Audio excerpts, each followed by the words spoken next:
Her words took me by surprise, and I found myself nodding in agreement. Even if I hurriedly said I wasn't looking, it was already too late. Moreover, she went on to say something absolutely astonishing.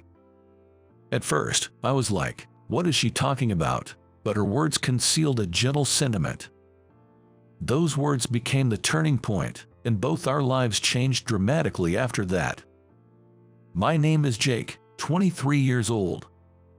After college, I failed to get a proper job and ended up working part-time at a resort hotel. Well, I guess I'm what you'd call a part-time worker. The reason I chose the resort hotel goes back to an event during college. When I was in my junior year, my beloved grandmother, who always doted on me, passed away. Though I lived in New York and my grandmother near a resort area in upstate New York, we didn't see each other often, but we stayed in touch regularly. I loved her deeply, knowing how much she cherished me. After her passing, her home remained untouched for a while. Around the time I was graduating college, discussions arose about whether to sell or rent out her home. That's when I took it over. This was mainly because, after failing in my job hunting, I felt a bit alienated by my parents and friends, as if I were damaged goods. I didn't really want to stay in New York anymore. I figured, if I'm going to work as a part-time worker, it didn't matter if I stayed in the city or near the resort where my grandmother lived. So, I moved to my grandmother's house, almost as if running away from the city. Not far from my grandmother's, within biking distance, there was this big resort hotel, so I decided to work there. One early morning during my shift at the resort, I spotted a woman walking by the poolside before it was open to guests. "Excuse me, the pool isn't open yet." When I spoke up, the woman smiled warmly and asked, "Are you one of the part-timers?" Turning to face me, she was a strikingly beautiful woman with distinct mole under her eyes. I was taken aback by her long, pale legs extending from her skirt, trying my best not to show my surprise. "Yes, I just started this spring." Hearing this, she smiled and said, "Oh, I see," and extended her right hand towards me. "My name is Alyssa Smith. I'm the only daughter of the owner here. Technically, I'm an employee, so being here is allowed, okay?" I have heard her name before, and the story of the beautiful 25-year-old soul heiress was pretty well known. Yet, she worked at the hotel. My main job was cleaning the pool and recreational facilities, so we hadn't crossed paths before. "Oh, I'm so sorry, my bad." "It's fine. I haven't been to the poolside in a while either." From then on, Alyssa and I started chatting more often. It seemed Alyssa went to local college and only visited New York on trips. I casually mentioned that I moved from New York, which seemed to pique her interest. Alyssa was very friendly and easygoing. About a month after we met, when I was still addressing her as Ms. Smith, she corrected me saying, "You know the hotel CEO is also named Smith, right? Isn't it a bit confusing? Just call me Alyssa. We're around the same age and friends now, so there's no need for formalities, okay?" It felt a bit bold to drop the formalities, but now, 3 months since we met, I call her Alyssa. Ever since Alyssa and I got acquainted, she began showing up more frequently at the poolside. Always with a bright smile, seeing her would energize me to get for my workday. However, on a day in early July, Alyssa came by the pool, but her usual cheerful expression was nowhere to be seen. I was just about to take a break, so I guided Alyssa to the break area and offered her some cold drink. Even as she sat on the sofa, her face remained downcast. Wondering what had upset her, she finally broke the silence. "Can you help me convince my family?" "Huh? Convince? About what?" I was baffled, and seeing my confusion, Alyssa quickly added, "Oh, I'm sorry, I should have been clearer. I'm facing a dilemma and could really use some advice. It's for the sake of my family." As she shared her story, it turned out that Alyssa's grandmother had fallen ill. She had been battling the illness for a long time, and recently, The doctors had hinted that she might not have much longer. Her grandmother's dying wish was to meet Alyssa's future husband. But Alyssa isn't currently dating anyone. Thus, her parents had arranged a matchmaking date for her. However, according to Alyssa, she absolutely can't stand the guy they've set her up with. The thing is, that guy used to bully me when we were kids. I don't even want to see him again. Well, I've heard that those who've been bullied never forget, so it's not surprising. Why not tell your parents the truth about it? I tried, but they just brushed it off, saying it was just childhood stuff. I later suggested that she could go on the date and then gently decline, but Alyssa immediately dismissed that idea, not even wanting to see the guy's face. But Alyssa's parents had said, if Alyssa has a boyfriend, of course, we won't set up the matchmaking date. But you don't, do you? So why not just give it a shot? We want to see Grandma happy, and we're worried about your future. What do you think I should do? I understand my parents' concern for their unmarried daughter, and of course, I want to make Grandma happy. That's why I'm so lost about what to do. I pondered for a while. Convincing her parents seemed the right move, but if they aren't willing to listen, a bold move might be necessary. What about asking someone to pretend to be your boyfriend? Your parents did say if you had a boyfriend, they wouldn't arrange the date. At first, Alyssa stared blankly, but a few seconds later, her eyes were sparkling. That's it. And suddenly, she started taking off her clothes. Whoa, hold on, Alyssa. What are you doing? Seeing my panicked reaction, Alyssa burst into laughter. Silly, I'm wearing a swimsuit underneath. I'm so happy I feel like taking a slide. Amped up, Alyssa headed straight for the pool and swiftly went down the water slide. Her expressive enthusiasm was overwhelming, but even more distracting was the sight of her stunning bikini-clad figure. Then, with a big splash, Alyssa came down from the water slide into the pool below. But then, a little mishap occurred. Her bikini had shifted slightly out of place. It wasn't fully exposed, but instinctively, I covered my eyes with my hands. Seeing this, Alyssa casually remarked, "Oops," and quickly adjusted her bikini. As she approached the poolside, a thought seemed to strike her, and she looked over at me with a bright expression. With a sly smile, she asked, "Did you get a peek?" Recalling the earlier sight, I inadvertently replied, "Yes," but I quickly came to my senses. After all, I didn't actually see everything. No, I didn't see anything. I swear, I didn't see a thing. Amused by my flustered state, Alyssa pointed at me and firmly said, "Nope, you saw it. So now, you're going to play the role of my boyfriend." Of course, I tried coming up with several excuses to decline the boyfriend role, but Alyssa's decision was final. And then, 5 days later, I found myself introducing myself to Alyssa's parents as her boyfriend. Turns out, Alyssa's dad is the CEO of the company where I work part-time.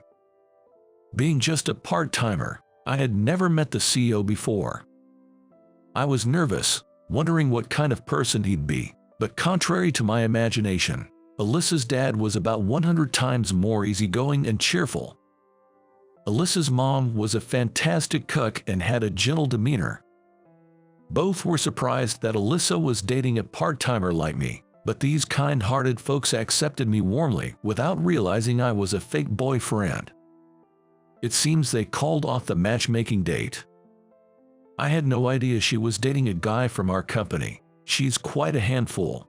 Well, please take care of her," her father said, shaking my hand with a firm grip. Her mother served her home-cooked meals, and although I was full, she kept saying, eat up," encouraging me to have more. Anyway, they were truly wonderful people. And I also met Alyssa's grandmother, who I heard was sick. Lately, she seemed to be feeling better, showing a more lively smile than expected, which was a relief for Alyssa. Alyssa's grandmother gently took my hand and caressed it. "Are you Alyssa's fiancé?" "Well, not exactly a fiancé, Given that I was just pretending to be her boyfriend, I was quite puzzled, but Alyssa came to my rescue. "Grandma, he's not a fiancé, he's my boyfriend." Alyssa's grandmother chuckled and nodded. Right, I forgot. It's great to meet you. Thank you for coming. And your name is?" "It's Jake." Upon hearing my name, her grandmother looked surprised and said, "Oh, are you from around here? I used to live in New York, but now I live in my grandmother's house, which is near a resort hotel." She listened with interest to my story. Could it be the house with the large cherry tree in the garden? I was taken aback by her words. It was true that there was a cherry tree in the garden. Considering it's a small town, maybe she knew my grandmother. I wanted to ask her about it, but before I could, Alyssa and her parents called me over. I didn't think it was a big deal, so I didn't pursue the topic further. After that, I had a pleasant time chatting with Alyssa's family. And just as I was about to leave, Alyssa's grandmother whispered something in my ear. You're not a real boyfriend, are you?" "What?" I was completely taken aback, realizing that our fake boyfriend plan had been exposed. "Haha, I can tell. Is it the wisdom of age or something? The way you and Alyssa interact, it seems a bit off. Did Alyssa ask you to do this for me and her parents?" "Well, yes." I foolishly nodded in agreement, but the grandmother was still smiling warmly at me. "I'm sorry for putting you in such a situation, but Alyssa is a really sweet girl. Please continue to be her friend, and I'm glad I got to meet you too." "Thank you, I'm sorry." It seemed that the grandmother had figured out that Alyssa had set up the fake boyfriend plan out of kindness. She didn't blame either of us. Afterwards, the grandmother told me to keep it a secret from Alyssa that she had figured it out, so I did. Though we managed to avoid the matchmaking meeting successfully, a few days later, during my day off, I received an unexpected call from Alyssa. My grandmother's condition has worsened, and she's been rushed to the hospital. I got a call from home. What should I do? I can't bear the thought if something happens to her. I had never heard Alyssa sound so panicked and on the verge of tears. "Calm down. Where are you now? I'll get a cab and come pick you up. Then we'll go to the hospital together." I couldn't let her go to the hospital alone in such a state, so I hailed a taxi. After picking up Alyssa, we hurried to the hospital where our grandmother had been taken. In the taxi, Alyssa, who seemed to have been holding back, started to break down and shed tears. She was so lively before. "It's not going to be our last goodbye today, is it? I'm scared. What do we do?" Alyssa's hands, resting on her lap, clenched tightly. I placed my hand over Alyssa's, trying to reassure her. "Everything will be all right. Plus, I'm here with you. You're not alone. It'll be okay." Throughout our drive to the hospital, I kept speaking comforting words to Alyssa. Once we arrived at the hospital, we couldn't see the grandmother right away. Throughout the day, the grandmother's condition didn't improve, and our days were filled with anxiety. During that time, I stayed close to Alyssa as much as possible. "Hey, Jake, I'm sorry for keeping you with me all the time. You must be tired, right? I think I can manage on my own now." Alyssa's face betrayed her attempt to be brave, showing her underlying fear. To begin with, I was happy that Alyssa rallied on me when her grandmother was taken to the hospital. If being by her side could ease Alyssa's worries even a little, I wanted to be there for her. "It's okay. I'm concerned about your grandmother and about you. I want to be here." With those words, I stayed by Alyssa's side. 3 days after the hospitalization, the grandmother's condition finally stabilized, and we were allowed to visit. Right after the visit, the grandmother looked frail, which made me anxious. However, as the days passed, she began to recover, and by the end of 2 weeks, she had regained her cheerful smile. The doctor told us that the worst was over, and the likelihood of her condition worsening abruptly was low. One day, during our visit, the grandmother looked at Alyssa and me and gave us a mischievous smile. Then she said, "You too. Things are going well, huh? At that, both Alyssa and I blushed. In fact, since Alyssa's grandmother was hospitalized, I realized I wanted to be there for Alyssa, to support and protect her. So after hearing from the doctor that her grandmother's condition had stabilized, I confessed my feelings to Alyssa. It turned out Alyssa felt the same way about me, and we had just started dating a few days ago. It seems there's no keeping secrets from the old lady. Haha, you two make a lovely pair. Instead of just being a boyfriend, I'd love for you to be my grandson-in-law soon. Besides, if you're Terry's grandson, I'm sure you'd make Alyssa happy.